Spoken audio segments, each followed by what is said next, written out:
Okay, hi. Thank you all for coming here and agreeing to be jurors. I'm Hugh McTavish. I'm running for governor of Minnesota. I'm the nominee of the Independence Party, Jesse Ventura's former party. And the core proposal of my campaign is what I call jury democracy, which is the idea that we would put every policy of government on trial. We would, in order for a bill to become law, we would call a random selection of citizens, 500 or more citizens, to the state capitol, randomly selected from the registered voter list. Have them, and that's a large enough number that it's a statistically valid sample of the entire state.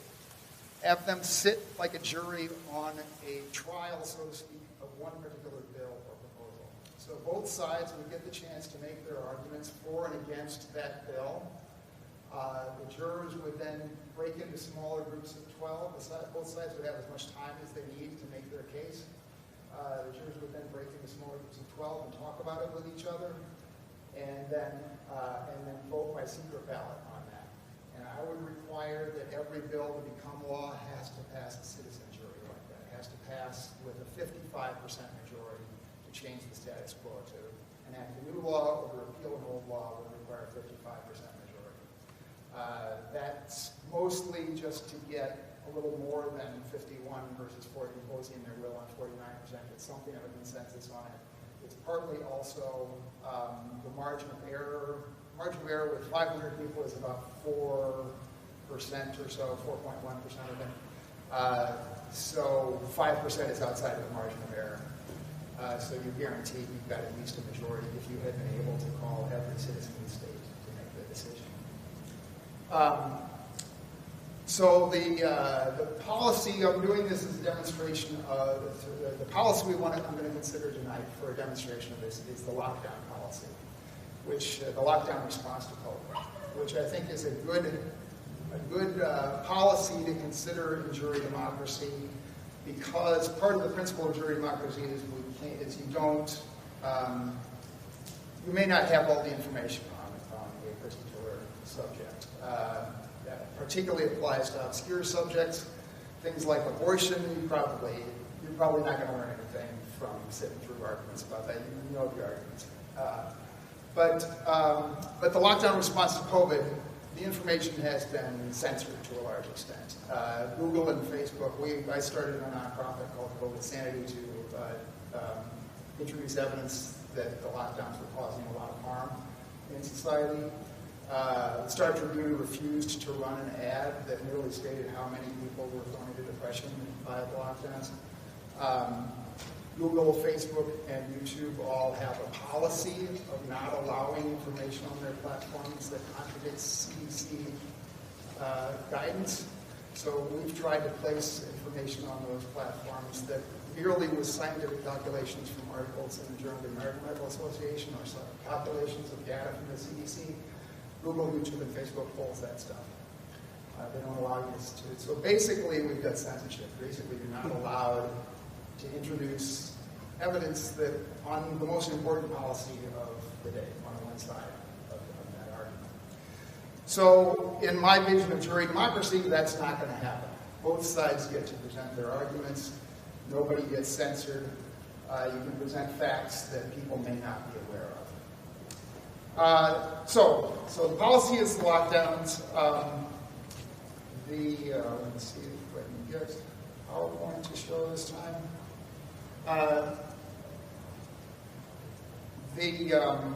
The question I want the jurors to answer is really just the top question. Did the benefits of COVID lockdowns in general outweigh the harms? We were going to talk about all these specific aspects of the lockdowns, the mask mandates, closing churches, closing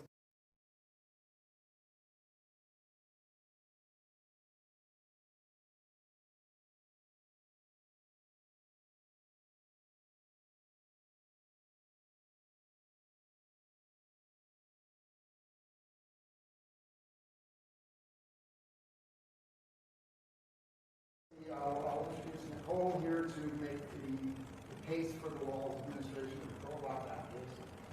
We invited, as I say, I'm on the ballot. I am a candidate for governor. We invited Governor Walls to defend the policies here. He ignored that.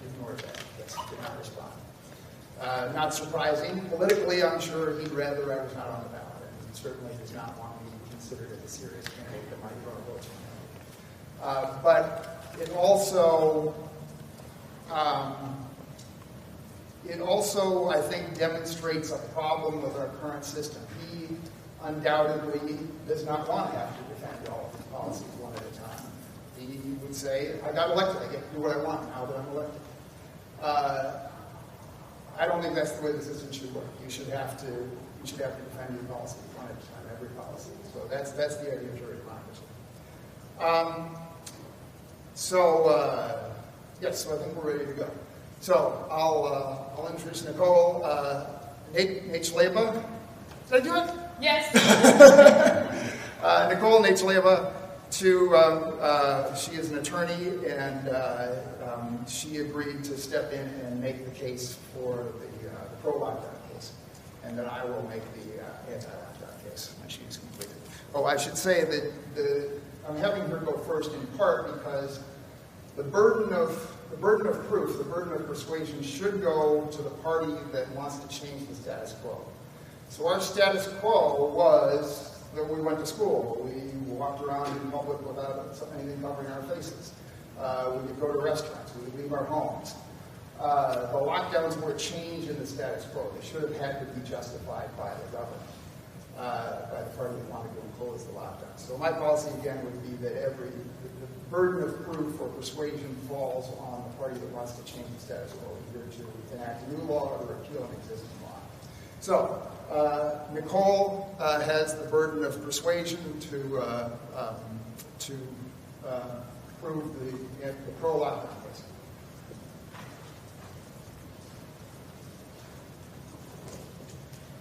Good evening, everyone. My name is Nicole, and I'm going to be arguing on behalf of the Walz administration that all the mitigation strategies that the Walz administration implemented are defendable, were necessary, and were successful. I want to take you back to the beginning of 2020. I want to take you back to the time when we saw videos in China of people dropping dead in the street.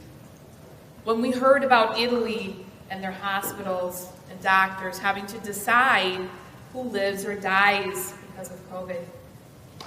I want to take you back to the fear of the unknown, the death, the destruction. Our administration was called upon to react. And we did. And we had to react. The presidential administration at the time asked America to give them 15 days to slow the spread. And we did so. And after that, it was up to the governors to decide for their own state what to do. Minnesotans demanded action. They demanded we do something. And we did. We went to the U of M, and we asked them to model how many people would die if we did nothing. And they told us 70,000 people in Minnesota would be dead.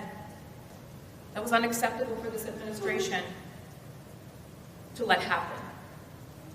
Our citizens wanted to help one another. We wanted to be in this together. So we took drastic measures based on the recommendations of the U of M, based on the recommendations of the CDC. We locked down, we masked up, we stayed home.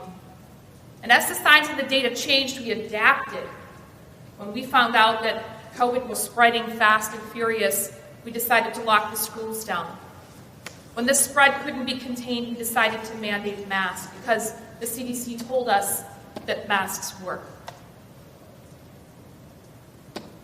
It would have been impossible for Minnesotans to accept an administration that did nothing and let this spread like wildfire. As the science changed, the administration changed. We adapted. Some people accuse us of moving goalposts. We'd never moved goalposts. We just adapted to the new data that we were given by the CDC and the NPH. Minnesotans wanted even harsher restrictions from our administration, but we balanced our restrictions with the needs of Minnesotans and the economy. It is very easy after this traumatic event to go back and say what we did didn't work, We should have done it differently. But this kind of Monday morning quarterbacking is not something that you can judge decisions by, because hindsight is always 20/20. My opponent might say that more people were lost than we saved, but our intentions were good. We wanted to save everyone. One life was one too many. And every time we went to the CDC, they told us that we were doing what was supposed to be done, what was good for Minnesota. So we kept on doing what they told us to do. The CDC is an expert agency. They're the ones that know what to do regarding diseases, the prevention, and the spread. And it's perfectly acceptable for this administration to have deferred to the CDC and taken the recommendations. So if you feel that what we've done is wrong, it really isn't our fault, because as an administration, we should be able to rely on the foremost government agency that is the expert in this field. Nothing we did wasn't supported by the CDC. They said masks work, lockdowns work, social distancing works, contact tracing works. So we did what they demanded of us. If anything, this administration should be rewarded for its lockstep compliance with CDC recommendations. We did everything we could to save every Minnesotan. And though my opponent might say that's not the outcome, we don't know the outcome when we engage in a battle with a deadly virus. So I ask you to remember that hindsight is 20/20. And though we now may know that some of these things don't work, the CDC has reversed some of its opinions, we have to look at what they said at the time. And we followed what they said, and that is all we could do as an administration. Thank you.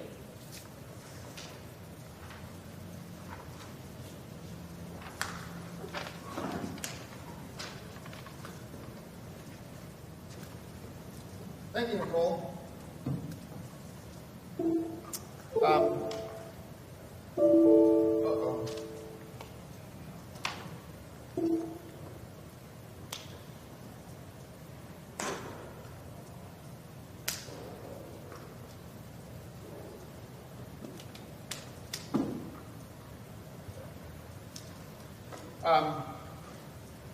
So Nicole said this is Monday morning quarterbacking, and we are looking at it with 20/20 hindsight.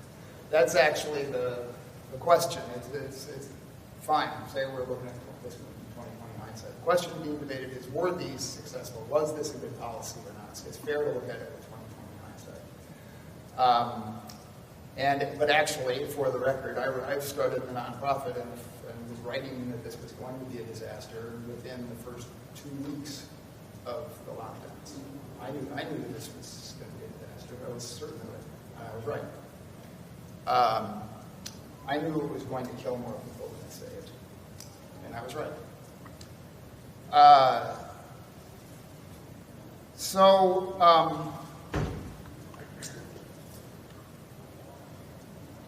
And also Nicole said that our intentions were good. I'm not disputing that. Let's credit everybody with good intentions. Nobody wanted anybody to die of COVID. Nobody wanted to drive anybody to suicide. Everybody's intentions were good. So this is an adaptation of a talk I have given previously that I call an ethical and human benefit harm analysis of our COVID response. That is akin to an economic cost-benefit analysis, but in human terms rather than dollar terms. So let's look at whether the COVID response caused more harm than good. The benefit would be reduced COVID deaths. Hopefully the lockdown response reduced COVID deaths. That certainly was the intention. But it also caused some harms, as we'll get into. Just damaged education for our children.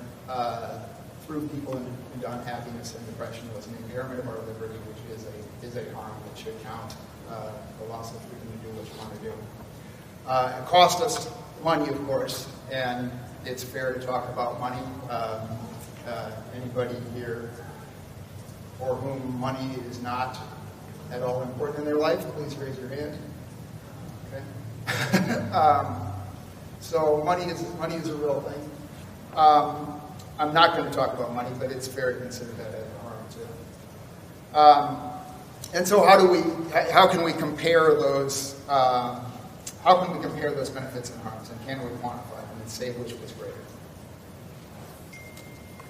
So I'll just skip that. First we want to know how many COVID deaths the lockdowns prevented. And ideally, to know that scientifically, I'm a PhD, by the way, I did not say, I'm a PhD biochemist and written papers on immunology, so I consider myself something of an expert on the biology of COVID. That's actually not so important. What's more important is I'm good at analyzing data, and my inclination when the government or anybody tells me something is true is, that's great, let me see the data. And so that's my response to the arguments that masks worked or whatever. Let's look at the data, let's see what it is or not. So from a scientist standpoint, ideally you would have two identical societies. One did lockdowns, one didn't, and see what the differences in COVID death rates were between them. We can't do that, of course, as a controlled experiment. We do have one example. There's only one major Western country that did not do the lockdown policy, and that was Sweden. So they did almost none of it. They never had stay-at-home orders. They never closed their restaurants. They never closed churches. They only briefly closed health clubs, never closed non-essential businesses, never closed schools, briefly closed the universities, and then reversed that, and they never mandated masks in public. So if all that stuff worked, Sweden must have a higher COVID death rate than the United States, right? They don't. Sweden has a lower COVID death rate than the United States. This data is from about December 2020, before the vaccines came out. This is the proper time point to analyze it. So we had almost a year of lockdowns. We've done the experiment for almost a year. The result with Sweden was it had fewer COVID deaths per million population than the United States. Now you may say that Sweden is a rural country, it's up near the Arctic Circle, so that it's easier to spread these diseases in cities. So that's why Sweden has fewer COVID death rate, fewer COVIDs per capita. Nope, it's a more urbanized country than the United States. Sweden also has fewer deaths per capita than most of the major countries in Europe. They have fewer deaths per capita than Britain, France, Italy, and Spain. They've got more than Germany. So, from the Sweden example, you would say maybe this didn't prevent COVID deaths at all. And that certainly was a surprise to me. It didn't have any effect, or would be a surprise if it didn't have any effect. But let's look at this from another way. I'll divert a little bit from how many COVID deaths prevented. I'm going to make a calculation of how much time of life was saved by when we prevent one COVID death, or if we prevented 200,000 COVID deaths. How much time of life does that represent that we saved? The people dying of COVID, now none of this is to say their lives don't matter. I'm not saying anybody's life doesn't matter. But the people dying of COVID were very old and sick. They were actually older and sicker. The population of people dying of COVID was actually older and sicker than the population of people dying generally. Over 70% were in long-term care. Over 60% over 80, over 92% over 60, 99% with serious pre-existing conditions. The median person dying of COVID was an 84-year-old living in a nursing home with multiple pre-existing conditions. That person has less than a year to life. Their life expectancy is less than a year. The average, by their ages, the people dying of COVID had a life expectancy remaining at 11.7 years. But it's commonsensical when you think about it that somebody who contracts COVID of any age, let's say 85, an 85-year-old who contracts COVID and dies or the group of 85-year-olds who contract COVID and die were less healthy and had less time of life remaining in reality than the group of 85-year-olds who contracted COVID and survived. And that's true of any age. So the people dying of COVID had less life expectancy remaining than the average person of that age, because the average person of that age survived COVID. Even in the 85 and up demographic, actually 91% of the people who contracted COVID survived it. So the average is smaller. By their calendar age, their life expectancy was 11.7 years. The median, the 50th percentile, was less than a year. I would estimate the average was about 4 years. It's impossible to calculate it exactly, but I would estimate it was about 4 years. So when we prevent a COVID death, we're preventing the loss of 4 person years of life.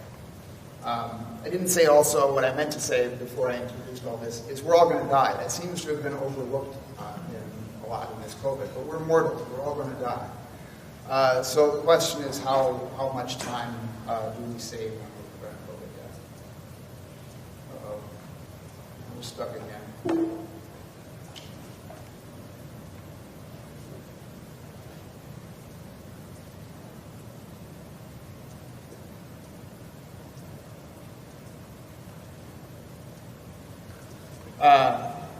Okay. Now I get into the weeds. I get kind of excited about this. I'll just tell you the conclusion. But to figure out how many people died of COVID, you need to know what the infection fatality rate is, because we need to know what percentage of the population. Basically, the lockdowns had been infected at a given time. Basically, the strategy of lockdowns, or what should have been, it never seemed to have been articulated this exactly this way. But what it should have been is preventing infection until we get a vaccine. Preventing infection until we get a vaccine. So ultimately you get to herd immunity, where everybody in the population, or over 80% of the population, has been infected. And at that point, there aren't enough carriers to continue to infect others. And the people who've been infected, they've got better immunity than people who get a vaccine, because natural infection leads to better immunity than vaccination in any disease. So they're not likely to die. Even if they get it again, they're not likely to die, and they're not going to be able to spread it very much. So that's actually where we are now. And of course, COVID, we're at herd immunity. That's why President Biden appropriately declared a couple of days ago that COVID is over. So the question was, where were we on the course to herd immunity? In other words, what percentage of the population was infected when the vaccines came along? So to know that, we need to know what the infection fatality rate is. I calculated that was 0.46%. In other words, 0.46% of people who contracted COVID died from it in the earliest stages. Over time, the disease evolved to get a little less lethal, and so that number came down. But at the beginning, 0.46% was infected. I calculated that needed to know the percentage of the population that was infected. And there was this, I just love this paper. There was this very clever paper that calculated that 9.3% of the U.S. population was infected as of July 15th. The way they did that was every day thousands of people dialysis patients, their blood gets sent to a central laboratory. So it's difficult to test everybody's antibodies at the same day to figure out what the percentage of infection is at a given time point. But the dialysis patients, their data gets sent, their blood gets sent to a central laboratory every day, thousands of people from across the country. So they got one central laboratory that gets thousands of samples a day from across the country to test on one day, basically, everybody's blood for antibodies against COVID-19. And from that, they were able to determine, at least among the people who were getting dialysis, 9.3% of the population had been infected on July 15th, 2020. The dead at that point then allows me to calculate the 0.46% infection fatality rate. Now, influenza. So it's interesting to compare that to the flu, to influenza. I calculated the influenza fatality rate also from CDC numbers on that. That is at 0.136%, infection fatality rate. So the COVID one by that number is 3.4 times, 3.38 to be precise, times more lethal. Your odds of dying once you're infected with COVID were 3.4 times higher than your odds of dying once you're infected with the flu. And they both, of course, track age very, very closely. So old people, it's, you know, but across the age spectrum, it's about 3.5 or so. The ratio. But now the flu, we had a flu vaccine, and the flu vaccine cuts COVID, cuts deaths, so that cuts them twofold. So, so then by that measure, if we didn't have a flu vaccine, if you're comparing COVID patients who are unvaccinated to flu patients who are unvaccinated, it's 1.7 times higher than the flu. And then independently, the bottom line here on this confirms that I'm probably pretty close about the 1.7-fold measure, because we had in 2020, we had 6.1 times more influenza pneumonia deaths than we usually do. Those were all COVID deaths.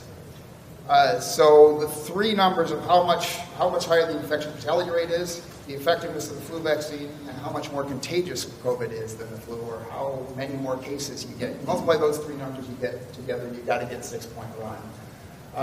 So if you think that COVID was more than 1.7 times higher, more lethal than the flu, then you have to believe either that the flu vaccine doesn't work, or that COVID was not more contagious than the flu. And I think the flu vaccine works, and I think COVID was more contagious than the flu. This is another bit of a digression. The infection fatality rate among children, how this breaks down by age, what the infection fatality rate is for COVID and the influenza, and the ratio of the two. So nearly all the deaths from both COVID and influenza come from elderly people. So that's where you get large numbers. But it's interesting and highly relevant, and was never told to the American people, that children are at lower risk of death from COVID than they are from the flu. Much lower risk of death from COVID than they are from the flu. We were months into this. At this point, which I think was June or September of 2020, there hadn't been, this data is from Minnesota, there hadn't been a single school-age child in Minnesota who had died from COVID. Every year there's dozens who die from the flu. Minnesota had the third infant, the third child under age 1 in the world. There were 2 or 3 months into this, I think maybe more than that, before the third infant in the world died of COVID. It happened to be in Minnesota. But the CDC seemed not to want people to know that, and the Walz administration seemed not to want people to know that. They wanted people to be afraid for their children, and because that's needed to justify closing the schools. So, back to my original question. How many more deaths would we have needed? How many more cases, and therefore deaths, would we have had to get herd immunity? And the answer is 400,000, I calculate. So, in other words, the most the lockdowns could have prevented is 400,000 COVID deaths. With an additional 400,000 COVID deaths, we would have been at herd immunity by June or so of 2021, by which time everybody who wanted to be vaccinated could have been vaccinated, was vaccinated. So thus, the most COVID deaths it's possible that lockdowns prevented is 400,000. As I showed, the Sweden example suggests it might be 0, but the most possible is 400,000. So if we estimate it's half of that, the lockdowns prevented 200,000 COVID deaths. So going forward, I'm going to estimate that the lockdowns prevented 200,000 COVID deaths, and say, did that benefit exceed the harms? So 200,000 COVID deaths times 4 years of life expectancy remaining would be 800,000 personal years of life saved by the lockdowns, which of course is a huge number, and would be great if we prevented 800,000 saved 800,000 personal years of life by the lockdowns. But that's 0.8 million person years of life. We've got a population in the United States of 328 million people. So if the lockdowns prevented 200,000 COVID deaths, dividing the 0.8 million person years of life into 328 million persons gives you 0.0024 years per person, or 0.9 days of life extension per person. So I ask, has it been worth it? Was it worth it to you to live the way we live for 2 years, add 1 day, less than 1 day to your life? For me, the answer is very clear that no. And that is not 1 day in your 20s, that's 1 day in your 80s in poor health. For me, it's very clear that that answer is no. I would not have given up handshakes and hugs for a year to add 1 day to my life. Now, you may say, you're not trying to add the day to your own life, you're trying to help somebody else. The Bible says, love your neighbor as yourself. It doesn't say love your neighbor instead of yourself. Your own life is just as valuable as anybody else's. The proper way to analyze this sacrifice is, would you be willing to make this sacrifice for your own benefit? Now, you may also say, we weren't trying to add 1 day to somebody's life. We were trying to add 4 years, or a year, or occasionally 20 years to somebody's life. So then the calculation is, would it be worth it to have lived the way we live for 2 years for a 1 in 400 chance of adding a year to your life, or a 1 in 2,000 chance of adding 5 years to your life? And I think that just confuses the issue to think in terms of probabilities. I think a better way to think of the issue is certainty of less than a day. So that says to me that the lockdowns were a mistake, that they were not worth it. But let's look at this another way. The worst harm for me of the lockdowns was the depression. I was thrown into depression by the lockdowns. My church was closed and my health club was closed. That was my entire social life, basically. So that was taken away from me. That threw me into depression. It threw a lot of people into depression.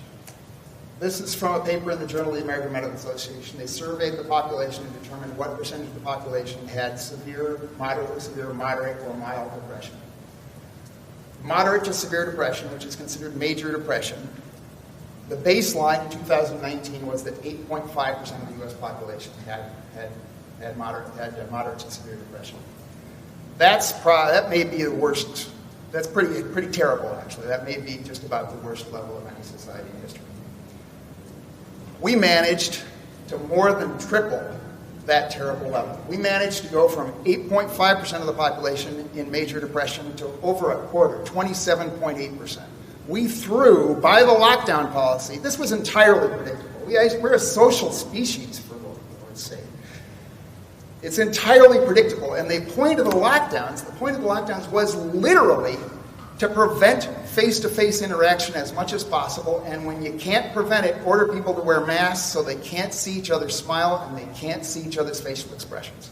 If you had deliberately designed a policy to maximize depression, if you were an evil dictator who wanted to maximize depression, but you can't do anything obviously evil, like kill everybody's firstborn, I contend this is exactly the policy you would come up with to maximize depression. It couldn't have been more perfectly designed to maximize depression. And that's the result we got. It threw 1 in 5 people into major depression. 1 in 5 of us. The increase was 19.3%. It threw 1 in 5 of us into major depression.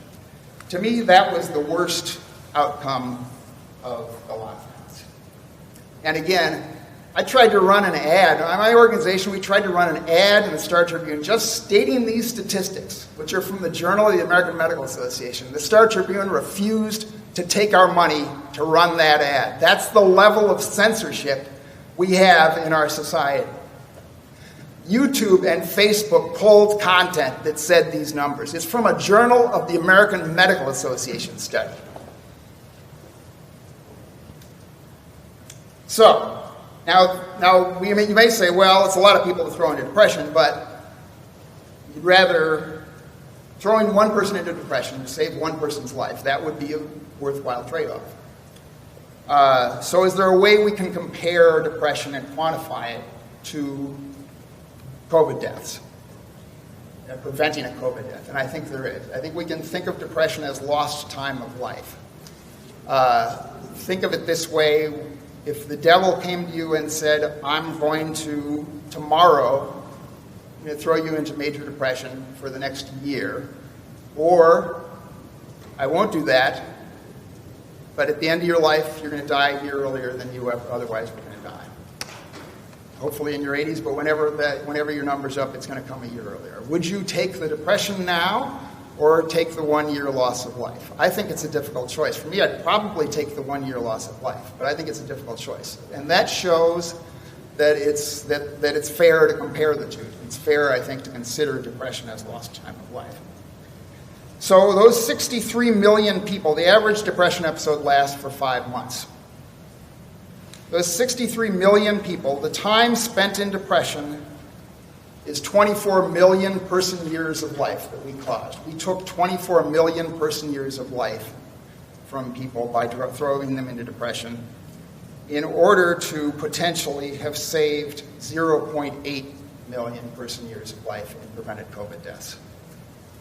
You look at this figure, I think the debate is over. I think you cannot look at that figure and say the lockdowns were the right response. The lockdowns were beneficial.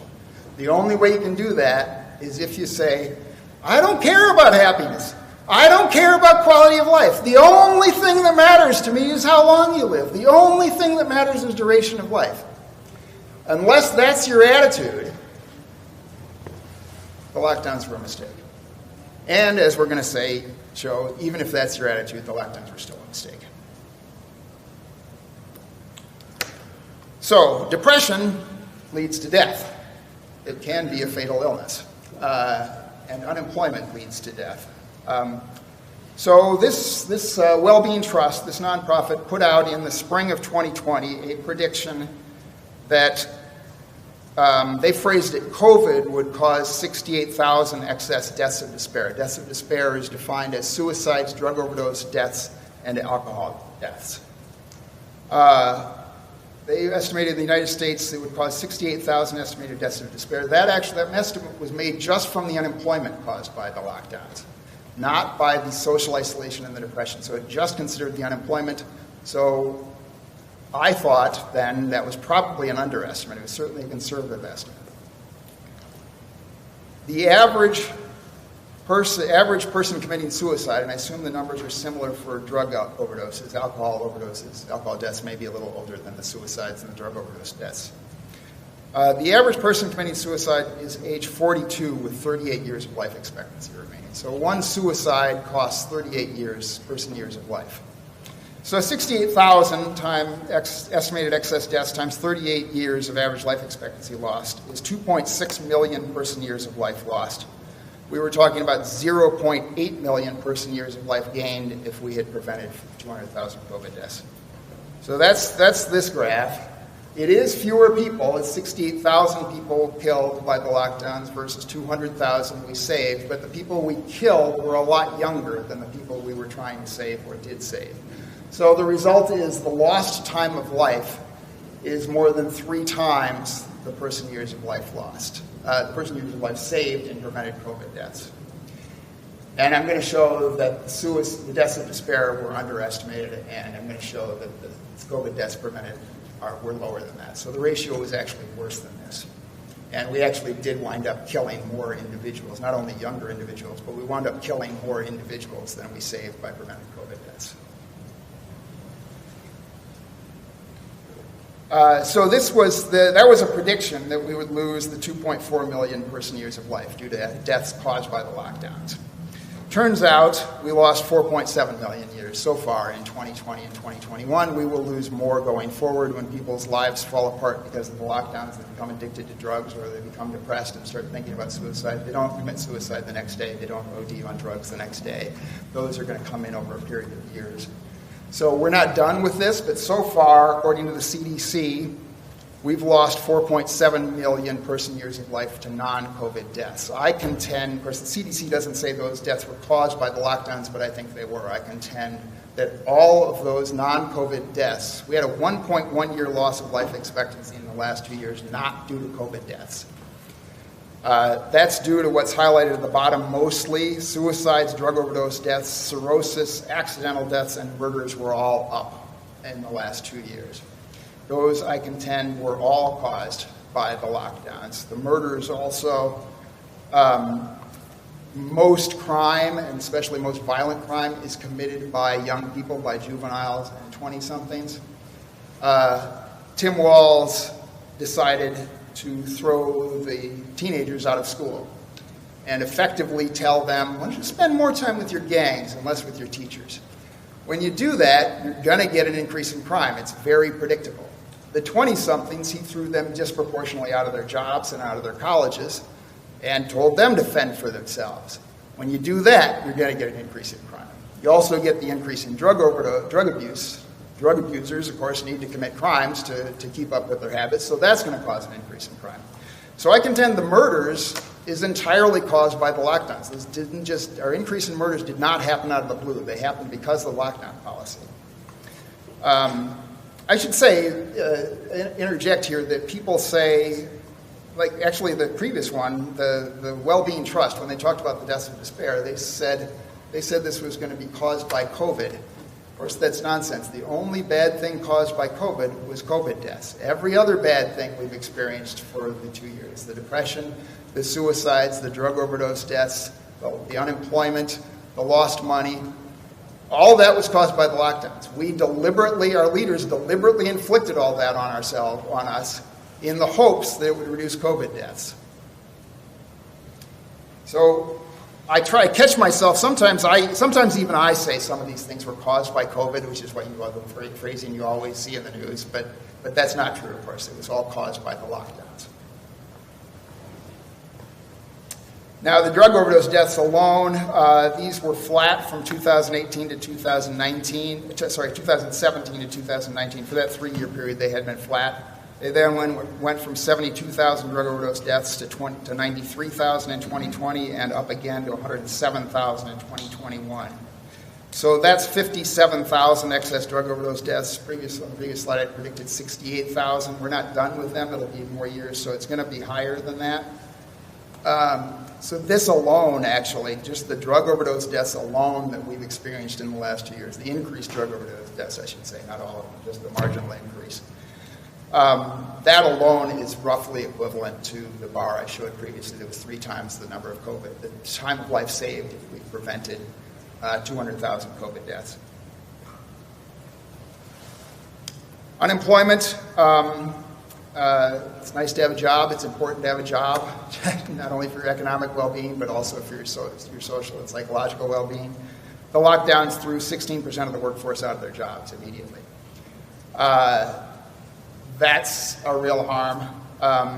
This was caused by the lockdowns. It wasn't caused by COVID, as you can see by the comparison to Sweden. Sweden had almost no job losses during COVID. Another harm is the increased domestic abuse and child abuse. We ordered people to stay home, and we kicked kids out of school, so they were home. We kicked parents out of their jobs, so they're stuck at home. And we made everybody depressed. So everybody's depressed, and they're stuck at home with each other when they don't really want to be home with each other. They'd rather be at their jobs or at school. That's a recipe for increased child abuse and domestic abuse. And we had an explosion in reports of child abuse and domestic abuse during the lockdowns. It's hard to quantify that, but that's another harm. The impaired schooling, of course, where the numbers works out to we threw 350 kids out of school per 1 COVID death prevented if we prevented 200,000 COVID deaths. And again, children, this was not well publicized, but children and anyone under age 30 was at essentially no risk of death from COVID, and lower risk than they are of death from the flu. So, should we sacrifice? So we as a society decided to deliberately harm children in the hopes that it would benefit their grandparents and great-grandparents. I think that's self-evidently immoral, even if it had worked. And it didn't work. So, philosophers have this interesting trolley dilemma. Imagine there's a trolley or a train coming down the tracks, and there's these 5 people on the lower track who are tied to the track, who are going to be killed by that trolley. But you happen to be standing, fortunately, you're standing next to a switch, and you can divert the train, the trolley, to another track. Unfortunately, there's another person tied to track number 2 who will be killed if you pull that switch. So you can save 5 people, but you're killing one person who otherwise would not have died. So in a sense, you're responsible for that person's death, whereas you can argue you weren't responsible by doing nothing since it was going to happen. You're not responsible for the other 5 people dying. So do you pull the switch?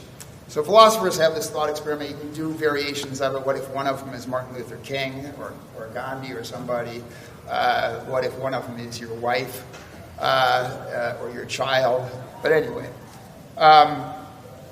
It's an interesting thought and troubling, I guess, thought experiment. So this was figuratively what we did with COVID. The train of COVID was coming down the tracks, and it was going to run over some people. As Nicole said, we had to do something. So it was coming down the tracks. It was going to run over and kill some people. So we wanted to do something. We wanted to save those lives. So we diverted the train to another track. But we forgot or refused to acknowledge that there were people tied to track number 2 who were harmed by that decision to divert the train, and in some cases killed by that decision to divert the train because we caused them to commit suicide or die of drug overdose deaths or other deaths. So here's how the numbers work out. If we prevented 200,000 COVID deaths, per 1 COVID death prevented, representing 4 person-years of life saved, or if we had done nothing, one more person, let's say, and say that had resulted in 200,000 additional COVID deaths. We've had 1 person harmed there and 4 person-years of life lost. Or track 2, we can choose track 2, a third of a person harmed or killed by suicide and other deaths of despair, and 13 years of life lost. This was the original estimate. The actual number is about double that. 316 people thrown into depression just in the first months of the lockdowns, representing 120 person-years of life lost. We had excess cancer deaths and heart disease deaths also because we basically stopped diagnosing. We had fewer diagnoses of cancer because, for whatever reason, I think basically because people were scared to death to go to the doctor and were kind of discouraged from getting medical treatment for anything other than COVID. We threw 127 people out of work. We threw 350 kids out of school. We sentenced some people and children to domestic abuse. And we made everybody in society, literally just about everybody in society, less free for sure, everybody less free. Just about everybody lonelier and less happy, which is 1,640 people. So these are the sacrifices on the right column that we imposed on people to try to benefit that 1 person on the left column. Which track do you think represented more harm? That's the question you need to consider as a jury. So if you think the lockdowns were the correct response, you are saying that you think the harms in column 2, track 2, were less than the harms in track 1, were worth it. Now that assumes that the COVID lockdowns prevented COVID deaths. Turns out, and I would have expected they would have. But the data, when you look at the data, the best estimate, honestly, the best estimate of COVID deaths prevented by the lockdowns is 0. They appear to have had no effect. So we saw the example of Sweden, where Sweden had fewer COVID deaths per capita than the United States and fewer than most major countries in Europe. Here I've got on the right column a less restrictive state, and on the left column a similar, usually bordering, more restrictive state, stronger lockdowns. There's no real pattern. The top, Florida and California were on opposite ends of the spectrum. They're both warm weather states, opposite ends of the spectrum of lockdowns. California had stay-at-home orders, I think, for over a year.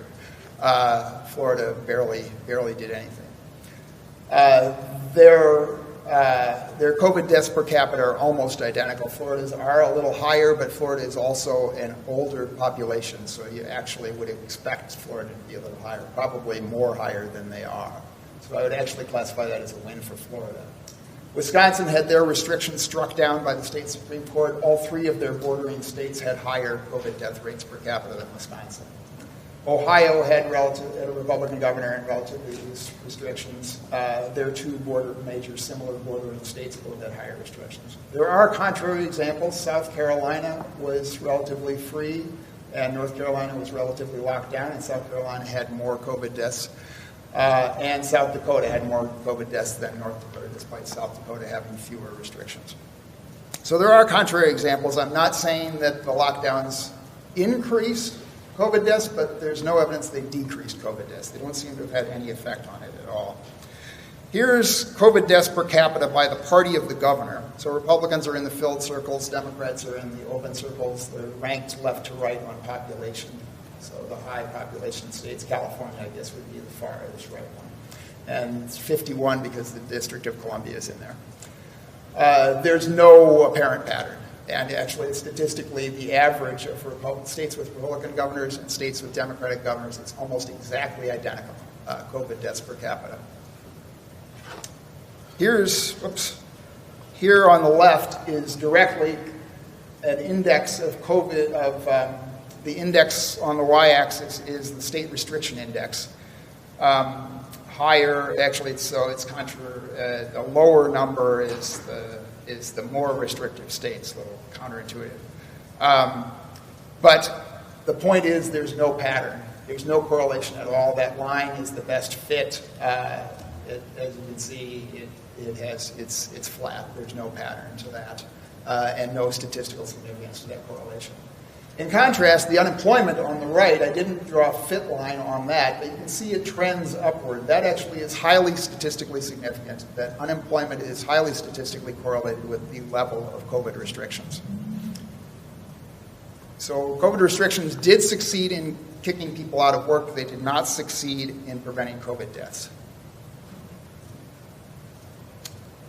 Now, it's not just me. This literature review and this journal in Studies in Applied Economics, they reviewed all of the academic literature that attempted to correlate lockdown strength with number of COVID deaths and averaged everybody's results together. And they concluded that all of the lockdown policies taken together reduced COVID mortality by 0.2%. In other words, had essentially no effect at all on COVID deaths. I was going to go to mask mandates. We don't think we really have time to that. I will go to the stay-at-home orders because this also shows that the lockdowns had no effect. So here's New York. The arrow shows when the stay-at-home orders were imposed, and then the up arrows on the right shows when they were lifted. If the stay-at-home orders reduced COVID deaths, the trend should have gone down when they were imposed, and it should go up when those restrictions are lifted. That's not what you see. It appears that they had no effect at all on the trends in COVID deaths. Here's Minnesota. Actually, if you squint at this one, you can kind of see where maybe it seems like it had an effect. But so on the left, the mandate, imposition of the mandates, it went on its merry way, didn't seem to have any effect. The mandates are lifted, it pretty much went on its merry way, but with some delay in time, cases and deaths ticked up a little bit. So if you want, you could argue from that the stay-at-home orders had a tiny effect on COVID deaths. I don't think they did. You don't see that in statistics, but if you squint at that graph, you could say maybe it had a tiny effect. Here's California, mandates imposed, and shortly thereafter, the number of COVID deaths and cases exploded. Stay-at-home orders. And then the stay-at-home order lifted, and basically no change in trend when it was lifted. So, my conclusion from the data, the conclusion of everybody who's looked at the data, is that the COVID lockdowns had no effect on COVID case deaths at all. The most it's even theoretically possible they prevented is 400,000 COVID deaths. Even if they'd prevented 400,000 COVID deaths, we still would have caused about twice as much loss of life, lost person years of life, in the deaths of despair that we caused by the lockdowns. So the question for you then is, were the lockdowns beneficial? A good public policy, every public policy has some benefits, has some harms. Every public policy benefits some people, hurts others. The lockdowns were intended to benefit the elderly in nursing homes mostly. And we knew they were harming children. We knew it was going to harm workers and throw 16% of them out of their jobs. We knew or should have known that it was going to throw some people into depression and kill some people by driving them to suicides and drug overdose deaths and alcohol deaths and into alcohol abuse and drug abuse.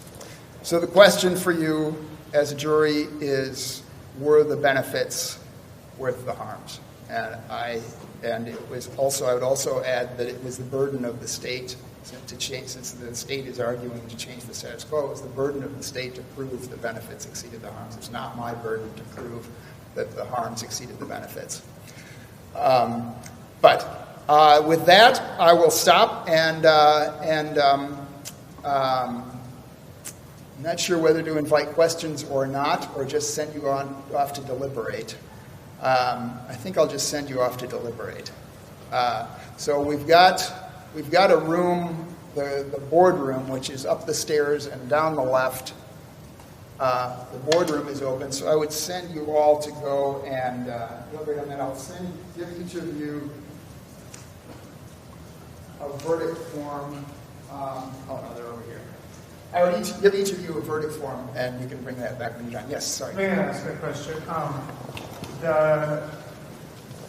So as a test of jury democracy, in those cases, you would always be looking at a forward-facing question. In those cases, we would always be looking at a forward-facing question, yes. And here we're looking at a backwards-facing question. Although here, this is partially a forward-facing question, since the state and the CDC have still not admitted this was a mistake. So a lot of people are talking about if COVID comes back, maybe we should implement mask mandates. We implemented mask mandates in restaurants in Minneapolis, for instance, just a few months ago, long after all this data was in. So the state has not admitted. So in a sense, it is still forward-facing, but we're looking at it backward. Yes. So could we be considering the question, if a very similar disease were to come along tomorrow? Yes, you could be considering it that way. If a very similar disease were to come on tomorrow, should we do what we did before? That would be a fair way to phrase it, yes.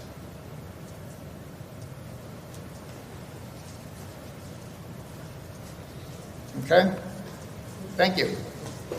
So, we're at 7, okay. So, take however long you want. I would say no more than 30 minutes, and then come back down. And the verdict does not have to be unanimous. It'd be nice if we get from my standpoint, I'd like to get a unanimous verdict, but it does not have to be unanimous. So I'll give each of you a form. And in jury democracy, of course, we're going to have 500 people. It's not going to be unanimous. So we're looking for a 55% majority in that case. Thank you. Thank you.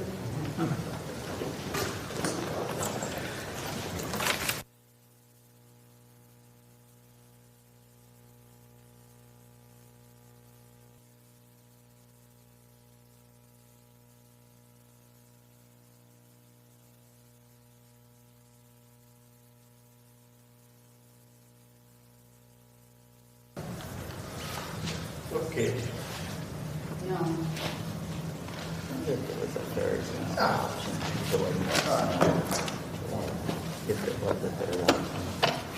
As well, we can announce we can announce a verdict and then have just a discussion about what you all found about the process, I guess. You want us to count the votes, or do you know what the count is? We do not know. We all voted in private. Okay, I see. Okay.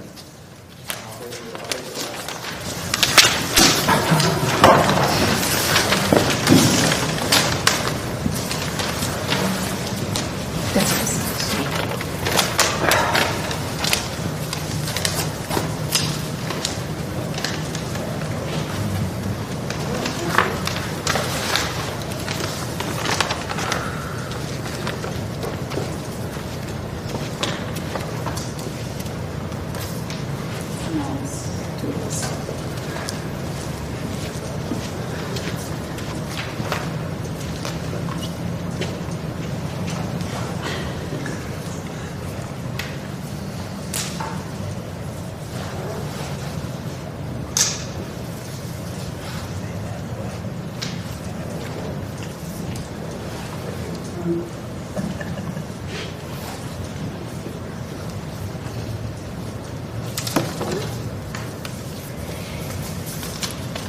Okay, we've got, Please, the Roseville Library is closing in 15 minutes at 8 o'clock. If you would like to check material out, please proceed to the nearest service desk.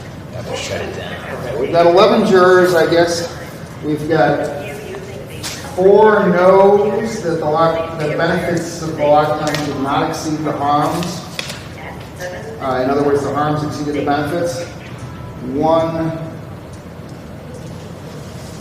I thought there was one,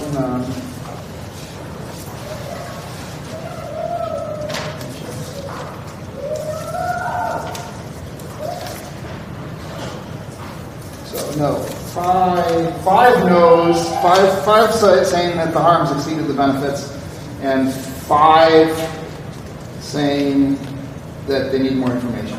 Not taking a vote. Is that yours? Another No, one? I gave it to you. This is just, So, unanimous in a way.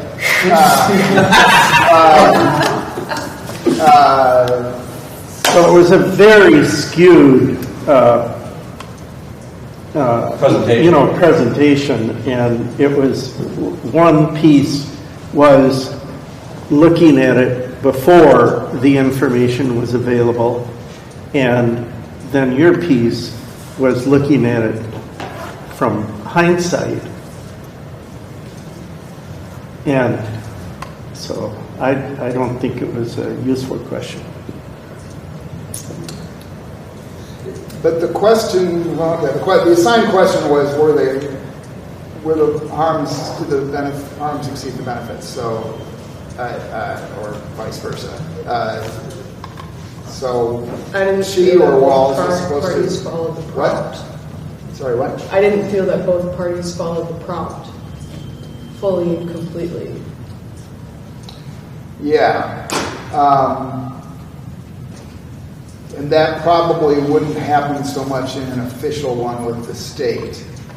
Yeah, go ahead. Well, and that's the thing, is an official one in the state, the question is always going to be, should we do this? Should we do this law? Should we do this or shouldn't we? And so actually the way you phrased it was a good way to phrase it. Should, if an essentially identical disease to COVID came along tomorrow, a new disease, we need a new vaccine, the existing vaccines don't work, entirely new disease, same situation though, similarly lethal, similarly contagious, should we do the same approach? That's actually a good way to phrase it.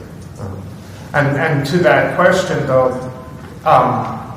so the conclusion I came to is that jury democracy needs a third option, and I made this case upstairs, and other people made the same case, that jury democracy needs a third option of, based on what we saw, we don't have enough information to make a decision. We need more information. The jury needs more information. Well, I think it made like a question and answer period.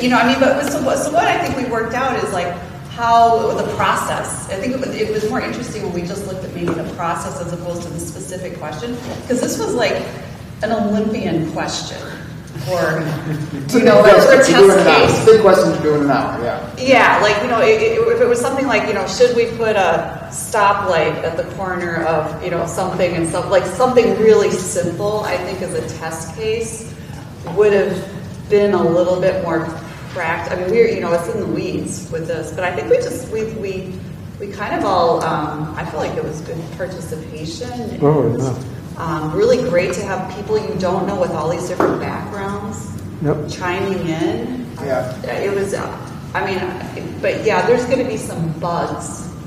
Yeah. You're gonna Well, the people you don't know with different backgrounds chiming in, that's a key feature. Yeah. Oh, for You sure. will learn a lot from other people and their Yep. life experiences Yeah. and their views of things. Yeah, and people not in your normal, cabal of who you see in the first of the day. Yeah.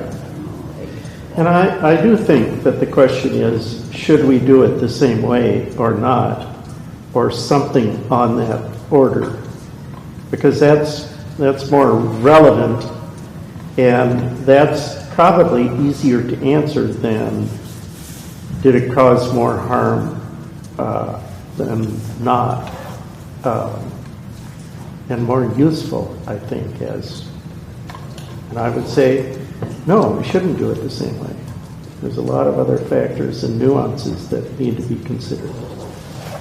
So I guess one of the questions might be, why isn't there more Monday morning quarterbacking on the COVID response than there has been, right? If you bifurcate it and either we should have done it or we shouldn't have done it, there are elements, there's a great deal of gray in there, and there are elements that could lend themselves to a better response than the one that we had. I mean, all the Yeah, it doesn't really factors seem like that, there's a good, well, I mean, isn't there a big committee preparing a report though, like they did for 9/11? Isn't there? No, There's I not. don't think There's there nothing is. but like after COVID, there's no like I don't think so. COVID-9, no? God, I hope so. I mean, No, should I we- Damn think well out of it. 9/11 Commission put out a 800-page book, which is compelling, by the way, if you ever read it. But there's been none of that for COVID.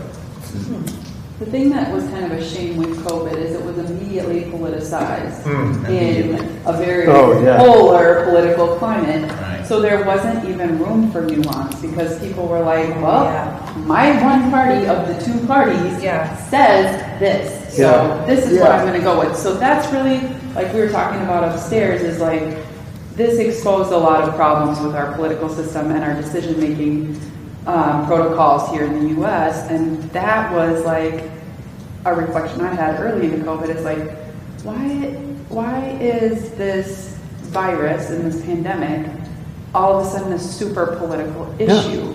And I think it immediately became a political issue. When I think if it hadn't, then there would have been a lot more nuance and a lot more acceptance of people being, or states or communities being ready to change policies, and there wouldn't be so much fighting over what we did. It would just be like, we're going to make these decisions based on what we know now, and I think there would have been a more nuanced and appropriate response that would have resulted in a lot less other years knocked off or impact. whatever the metric is, but yeah. The years. I was just going to say that's commendable to you for running as an independent, because when there is two parties, everything, as we see, becomes politicized. It's all black and white. Immediately. What happened? So censorship, that is an issue that we all face. Because of the two-party system, essentially. Like, you have your master on the right or your master on the left.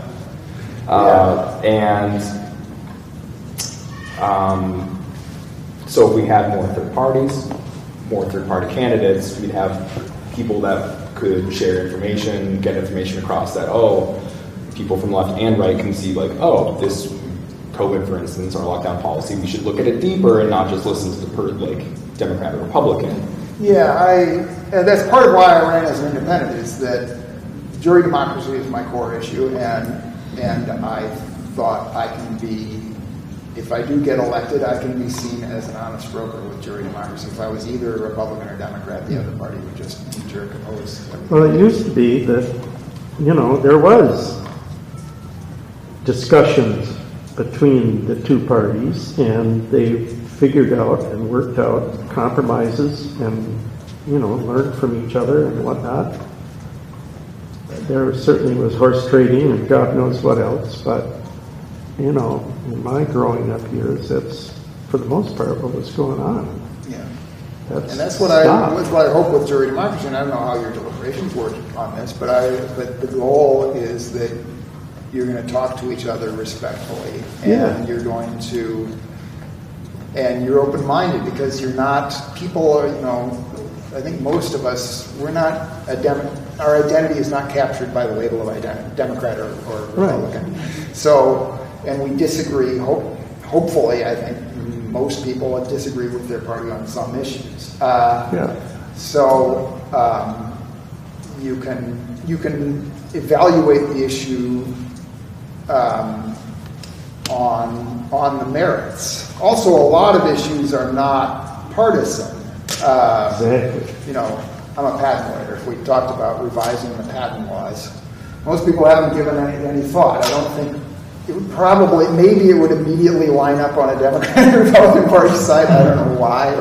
And the COVID, as you're saying about I just don't get why this became such a partisan issue. It makes no sense to me. Well, and why it was bought into as partisan. Yeah, but it makes no sense to me why Democrats would unanimously think the lockdowns were a good idea and Republicans would unanimously think they were a bad idea. Makes no sense. Yeah. Yeah. But thank you for your participation. Well, thank you for doing it, and thanks.